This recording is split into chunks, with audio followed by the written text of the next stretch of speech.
Hi there, jumping on here, it's Thursday, Top Tips Day. Starting it off with my 5 top tips on when you're recruiting. Number 1, you obviously do a telephone interview with them. Not a long telephone interview, because you'll do more in-depth interviews further down the line, but obviously initially get them on the telephone, see how they respond to you and when you're speaking to them, their mannerisms, etc. If you're happy with that, invite them in for an informal interview into the salon. So that's stage 2. You would get them into the salon for a face-to-face meet on them.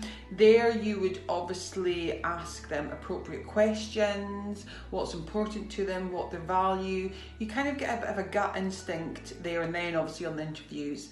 What if you think they would be suitable for the salon.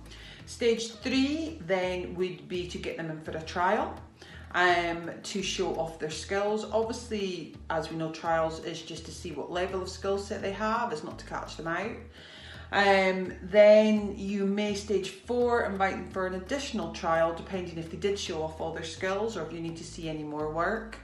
And lastly, stage 5 would be to get them back in for a final interview.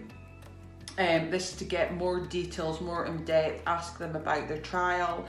When you have them in for the trial, you want to see how they interact with the other team members and how they are on the salon floor. They normally take longer than usual, but it's a bit nerve-wracking. They need to find a way about the salon. They might have not used that colour house before. So you need to allow them extra time than normal, but you still need to obviously monitor and see how quick they are doing it. Most importantly to do with the trial is to find out how they interact with the team and how they are in the salon, and if any problems come up, how they've dealt with it. You also, when you're interviewing them, you can get them to do a bit of sales.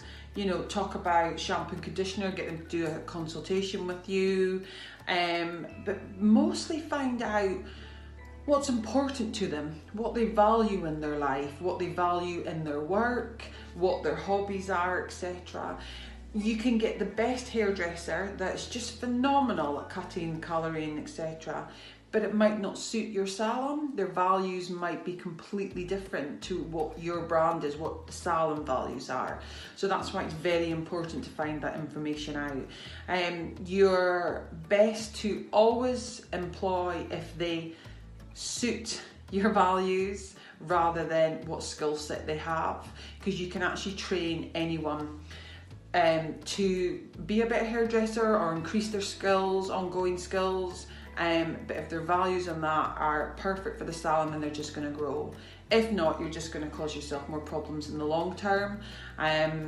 So it's really, really important. We obviously do a 5-stage. We don't just panic recruit or think that we're short-staffed and we need, more stylists in to cover all the clients that we have. We definitely recruit on the values of the stylist. And what skills they do have, but that's not the most important, depending on what level we're obviously looking for.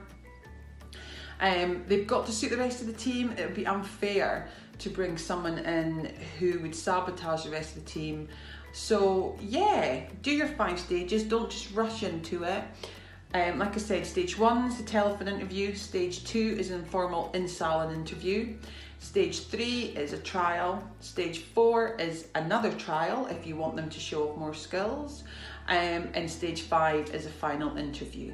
And then you would get them in for the induction day afterwards. So 5 stages on recruitment. Thank you.